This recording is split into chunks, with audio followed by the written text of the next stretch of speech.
500 on the road this season. Nobody good on the road.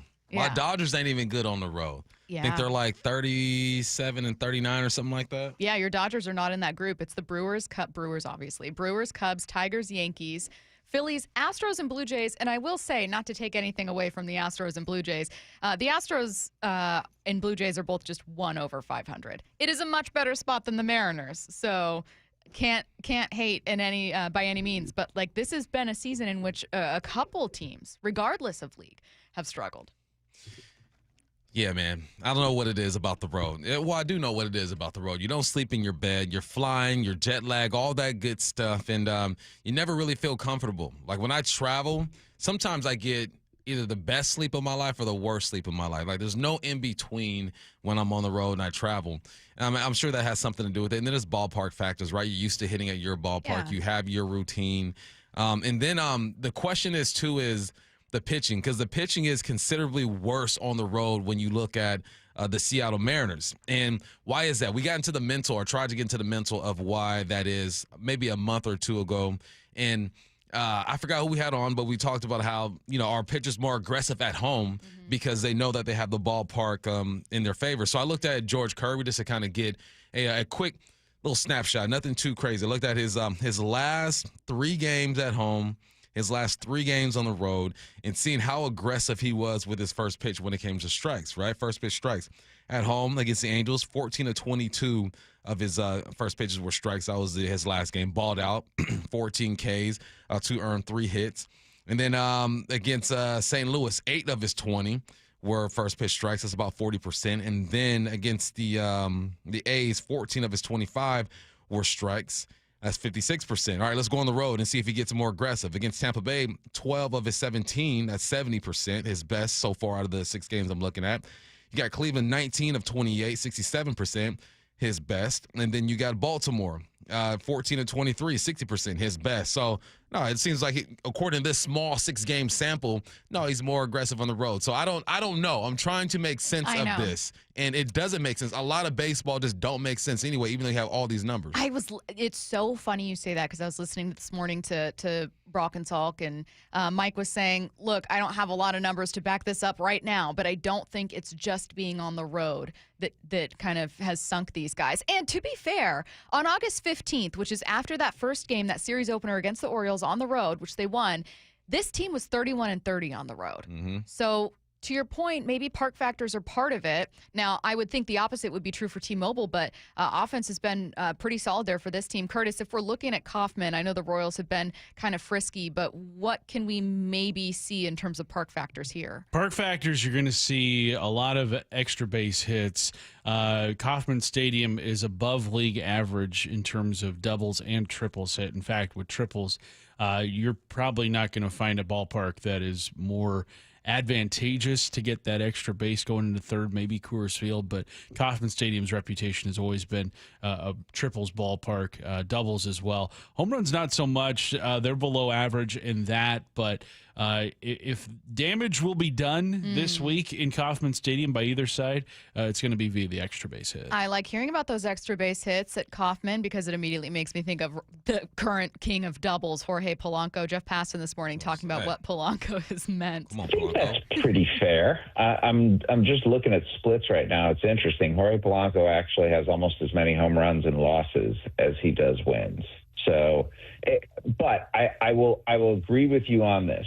The Mariners go on heaters when Jorge Polanco goes on heaters. Mm-hmm. And he's on one in September. Like, he's batting almost 400. And the Mariners, when they had that great run in April, Jorge Polanco was batting 384. His batting average for the other 4 months, 139, 222, 256, 259. And the last couple of months, the slug has been there too. He's had a phenomenal season. And I don't think I was anticipating that. I'm wondering if we continue to see that trend at Kaufman, whether it's because the environment lends itself to extra base hits or because Jorge is hot right now. I think it's more Jorge being hot. I don't think players walk into a stadium and go, how many doubles hit here? How many triples? If I Oh, can we're just gonna turn go this get it. into a triple. There are some ballparks they walk in and they know it's easy to go yard. I think that's the easiest Sure. one to Yeah. to Coors. visualize. You know, if you go to Yankee Stadium, you can go yard. You know, you go to Boston, you can probably go yard. You just clip it a little bit.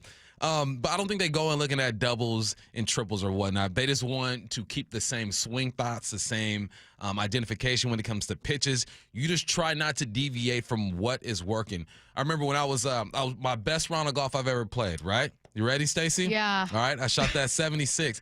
And Wow. I didn't want to change anything. Literally, I'm walking off the putting green and I'm holding my putter the same way. I put it in my bag the You got a same little way. paranoid. I sat down in the golf cart the same way. I got out with my leg. Like, I didn't want to change nothing. I think they focus more on that than the actual numbers. And also, Julio plays better on the road. 299, 343, 583, OPS at 926 and 22 bombs. Kyle plays better on the road. His slash is better. Randy plays better on the road. So I think they're just focusing on them.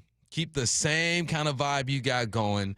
Put up enough runs to where your pitchers are comfortable because the ERA is higher on the road, 4.6 opposed to 3.2. Nothing crazy, but it is what it is. Pitching has struggled on the road, but the bats just continue to be your bats. You know what I think could happen is that you do see, quote, a little bit of a regression with pitching, but it won't be because they're on the road. It'll be because they allowed, as a bullpen, no runs through, God, more than 14 2/3 by the time I last checked on it. I mean, it was an unbelievable stretch of play. And when you want to talk about one of the single biggest factors to what they were able to do here at that winning streak at home, it was the bullpen. It's really hard to maintain that. So I think that what we could see on this road trip is, okay, maybe the pitching has a couple off days again because that's just natural, the volatility of a bullpen, the volatility of baseball in general, the inconsistency of baseball. But can they do enough? Because part of being a playoff team and part of being a very good team is finding those ways to win. I know I'm making that sound so simple, but Curtis, who was it that talked about no team had a losing road record and gone on to win a World Series until? Friend of the show, David Schoenfield, looked at the road records of the last 20 World Series champions, and the only one with one below 500 was the 2023 Texas Rangers. Who? To get to a World Series. Went undefeated on the road in the playoffs. First time that's ever happened. So, Bump, I know that I'm making it sound really simple with like playoff teams do this, but quite literally, playoff teams do typically increase that road record. It does not look like the one Seattle has. This is an important opportunity. Yeah, it is. It's be the team that you were at the beginning of the season where you're winning every series on the road at home. It did not matter. You have that in you. It's not a big ask, I don't think, because we've seen them do this before. And I think this is probably the hottest collectively the bats have been at one time. And we still haven't seen Suarez get his deal going yet. So that's what I'm looking at, too. I think everyone else stay in your lane, stay in your zone. Now it's time for Suarez to kind of find his and help out with this streak. Because you imagine, we just heard, who was that passing that said, once Polanco goes and gets hot, this team gets hot. All right, sprinkle in some Suarez, sprinkle in some sauce, and see if he can help out with this thing and help your pitching out. But, yeah, you got to prove yourself. There are things that good teams do. They're consistent on the mound, in the batter's box, and it don't matter where they are. They're going to be extremely competitive. So that's what we're looking for during this road trip. Absolutely agree. Jeff Passan did say the Mariners are catching the Royals at a good time. The Mariners are running into the Royals at a good time. They are banged up and they are inconsistent as it gets when it comes to hitting. And I'm not saying that this streak is going to continue because I'm done predicting anything with this freaking team. I'm done going out there and talking about how they're a World Series contender and then having to walk it back by calling myself bubonic plague. And then immediately after I determined that I was indeed the plague, they go out and win 9 in a row. This team doesn't make sense. I'm done trying to figure them out. I'm just going to sit around and enjoy watching them play baseball.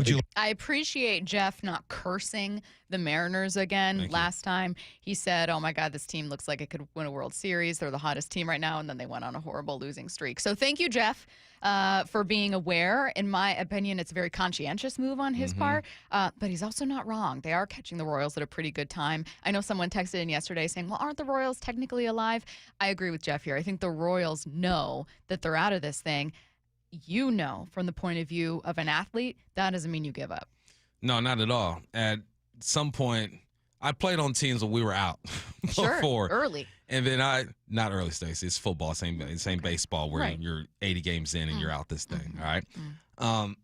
You got to come today. I'm just letting you know this. I know. I took a shot. Then before the show. you become selfish.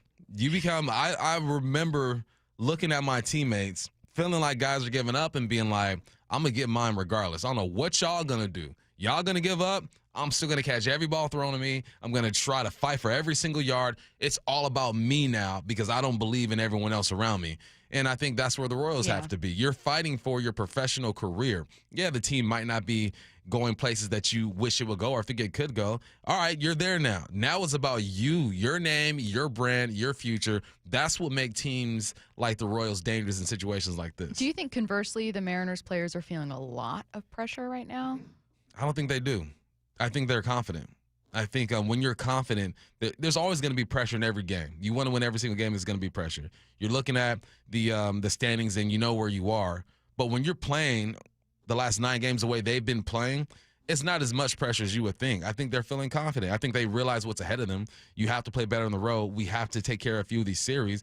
But I think they feel they're more than capable. So, yes, there's pressure, but it's probably doesn't feel the way that people expect it to feel. Yeah, I think I agree with you there. It's kind of like when people talk about, I think Cal's feeling a lot of pressure to hit those home runs, and that's why he's striking out. No, Cal's always going to have a higher strikeout rate. I have talked to numerous people with the team, as have you, and all of them have been like, no, he actually deals with pressure pretty well. Mm-hmm. Like, I've stopped trying to put my mind in the mind of a professional athlete. We are different. Professional athletes, when they get to this level, just fundamentally think differently and act differently. And it doesn't mean you don't feel pressure. Again, but like, you embrace it differently. I say this jokingly, but like when you and I have talked about how we handle different pressure situations and you've been like, 3rd and long, I want the ball in my hands. For me, I'm like, I'll be emotional encouragement from the sideline. Whoever's ready to take this can take it. That's simply not going to be me. But I mean, I think that more of these guys have your mindset as opposed to a mindset that the average person can identify with and think, oh God, not since 2001 have you won the division. Don't mess this up. Like, just because the majority of fans are at home wringing their hands, especially if this team gets down, let's say today, 3-0 early, you're going, oh God, it's over. I see the message boards. I see how people respond. It's because you have no control over the outcome. Yeah. The guys who have control over the outcome approach it a bit differently. The most anxious or nervous I've ever been is being a coach. Like, I can call it a play, but I can't execute. The most relaxed I've ever been in pressure situation is when I'm actually on the field, is because I can control or have a part in the outcome. So I think that's the way these guys are, man. They feel the pressure, they understand it, but they're also like, all right, I'm going to go do my job. I'm confident, and they should be confident right now. So that's why I love the situation that they're in, is because, yes, you're going on a road trip. It is going to be tough. You're in a situation where you got half a game lead on the Astros right now. Mm-hmm. You're in the wild card, but you're playing good ball at this point. So there's no reason for you not to be confident. 2:06. This is the time where the Mariners need to prove they have a winning culture. They have to win to keep ahead of the Astros and Rangers. Absolutely agree with you. We're going to get back to the Mariners in 15 minutes. Right now, let's get to Headline Rewrites. Extra, extra, read all about it. Headline Rewrites. We must make headlines. The real story behind the headlines in today's news with Bump and Stacy. Headline number 1, Geno Smith threw 3 picks in the Raiders' Monday night loss to the Chargers. What's the real headline? He definitely didn't rub the Chargers' defense the wrong way. This is a play on that article, the interview yesterday about rubbing the front office in Seattle the wrong way and feeling like he wasn't a fit. I was going to say, because he said he's a better fit for Vegas, you're right, he did look like a Raiders quarterback, Aiden O'Connell. And then I thought, that's a little rough, because I found myself rooting for Geno a little bit in this one. No, I was rooting for Geno for sure. I have no hard feelings for Geno. And you could disagree or not like what he said about him not being a good fit here. I can see that too. His personality is not Northwest. It's more Florida. Mm-hmm. It's more Vegas. So I get all of that. It was tough watching him struggle and do some of the same things that we saw him do here. Interceptions in the red zone. I was watching the game with a buddy, and he's yelling, "Throw the ball!" I go, "Stop saying that." Oh, that's my favorite. Stop saying that. I go, "What's happening on the back end?" "I don't know, but he's holding it." Yeah, there's a reason why he's probably holding the ball, because he doesn't like what he's seeing. Big ups to, I think, yes, Geno struggled, and you should highlight 3 interceptions, but I think this Chargers team is for real. I think this defense needs more credit. You got Derwin James making a great play in the end zone. You got Deion Henley, Go Cougs making big plays as well. Herbert looks comfortable under center with the play action. The Chargers are for real 2 weeks in, but also there was a few, I think 2021, they started off 4-1, was leading the division and didn't make the playoffs. So Chargers got to continue to get better. The Vegas Raiders are exactly who I thought they were going to be, not explosive on offense. Gino, at least you're happy and you feel like your personality fits in Vegas. NFL futures. ESPN bet NFL futures currently has the Chargers as a slight favorite over the Chiefs to win the AFC West. Does that feel premature, though the Chiefs are at 0-2 to start the season? Chargers have already won one against them. I think it does. I mean, it's the Chiefs, man. It's Pat Mahomes. We got to be 10 weeks in before I start giving up on them. Headline rewrites. Headline number 2, Yordan Alvarez left Monday's Astros game in a walking boot and crutches after hyperextending his leg on home plate. What's the real headline? A win over the Rangers came at a cost. This was bad. This looked bad in the moment. That looked like some old man stuff right there. We don't have an update yet. I've been kind of combing through Twitter to try to find one. Leaving in a walking boot, not a great sign. Nah, that looked like some old man stuff. Baseball players, they're funny to me.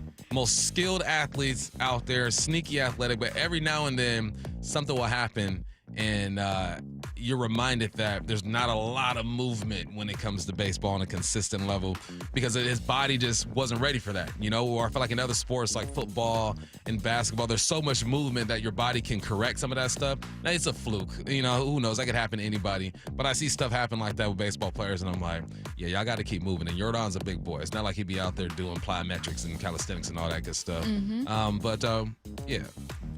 Unfortunate that he's hurt, but it does help the Mariners. Yeah, I know. I found myself kind of doing that little dance too, where you're like, "Oh, you hate to see anyone get hurt." What? Which is, it makes me feel like a horrible person every time I do that. But I can promise you, fans of every other team, MLB, NFL, it doesn't matter, are always looking at the big name players or really impactful guys from other teams going, it would be ideal if that guy wasn't playing. Again, this series, Houston-Seattle, starts on the 19th, Friday. Headline rewrites. Headline number 3, another starting quarterback injury. Daniel Jones has a knee injury and is iffy to play in week 3 for the undefeated Colts. What's the real headline? Oh, God. The Colts may be forced into the unenviable position of starting their number 4 overall pick. Who shouldn't have been a number 4 overall pick. But this is why you took him. You took your franchise guy, and now it's like, oh, God, how are we going to win without Daniel Jones? Now, Daniel Jones is second in passing yards league-wide, so he's had a great start to the season. This happens 90% of the time, 85% of the time. Number 1 picks don't work out. Top 10 picks at quarterbacks don't work out. It's the hardest position in sports. You shouldn't have done it anyway. I don't know what your evaluators were looking at. You can't change him within a year. If you were going to draft Anthony Richardson, you should have put him in a situation where he could sit there for 2 to 3 years and learn and grow, but you throw him out there. So now you got to throw him out there again. Thankfully, you're playing the Titans this week, a team that's been struggling as well with their number 1 pick. Cam's been playing decent ball, but they can't block anybody to save his life. He's been sacked 11 times this year. Who knows? You throw a haymaker, you might get this one. But next week you got the Rams, and if Anthony Richardson is still in during that game, then it's going to be a bit tougher. It's going to be kind of a weird week in terms of who's starting and not at quarterback for a couple big teams around the NFL. The 49ers are still week to week with Brock Purdy. Kyle Shanahan, after their win over the Saints, said there was a chance that Purdy plays in week 3, although they're not ruling out another start from Mac Jones. Granted, Mac Jones and the 49ers did beat the Saints, so maybe they feel kind of confident right now. You've got Jaden Daniels, who could miss this upcoming Sunday against the Raiders. You've got, obviously, Daniel Jones, who could miss. J.J. McCarthy's going to be out for 2 to 4 weeks. Joe Burrow, we know, could be out for up to 3 months. Quite a few guys missing time early in the season. That's how the game go. I saw a conversation that said is there a protection issue with quarterbacks in the NFL? And the argument that I agreed with was that no, it's because they are protected so much. Now they're trying to extend plays and they put themselves in harm's way a bit more often. And the quarterback itself, the position is changing. Guys are mobile. You're designing plays to get them outside the pocket. They are taking more risk when it comes to running the football. But this is part of the game, man. It happens all the time, man. People get hurt every week in the NFL. Yeah. Boo-hoo, it's the quarterback. Now it's a big deal. It's the NFL. Guys get banged up all the time. Yeah, I agree. It's just something that happens regularly, and maybe it's just kind of a weird week. Again, Justin Fields for the Jets is in concussion protocol. I'm just kind of going through all the teams right now. I thought Baker Mayfield was hurt for a minute there, but looks like he ends up being okay. Yeah, a couple guys around the league that you're wondering, how they're going to get through. But again, you're right, just how the NFL goes. We read that stat yesterday from Trey Wingo that not since 2011 has every single quarterback from week 1 started week 2. So we know this is already a thing. Since 2011 is a very long time. This is standard, but a very still interesting storyline heading into week 3. You're going to have Jake Browning and Carson Wentz facing off. You remember what I said when you told me that? I said, you were naming the quarterbacks who are starting. And I was like, what year? Because of the names that you were saying. I'm like, God, what year is this? tweet? You're like, no, this week. I'm Yes. like, oh, dang. It was something like, okay, so you got Joe Flacco, Carson Wentz, Jake Browning, something. And you said, oh, when was that? And I said, Sunday. Yeah, that's wild. This upcoming Sunday is when it is. Let's get back to the Mariners here. Bump. The Mariners have a 95% chance to make the playoffs. That's from ESPN Analytics. A 95% chance to make the playoffs. Do you feel comfortable with that? That's next. They're baseball's hottest team. Cal Raleigh will score. Here comes Julio. He's racing home around third. He's going to score standing. 2 more on the board for the Mariners. Winners of 9 in a row. Strike 3 called. Got him. Fire. George Kirby, strikeout number 13. Up next, the first of 3 in Kansas City. Tonight, first pitch at 4:40. Pregame at 3:30. Everybody on their feet. On the home of the Mariners, Seattle Sports on 710 and the Seattle Sports app. From whiplash to herniated discs, there are a few car accident injuries we've all heard of.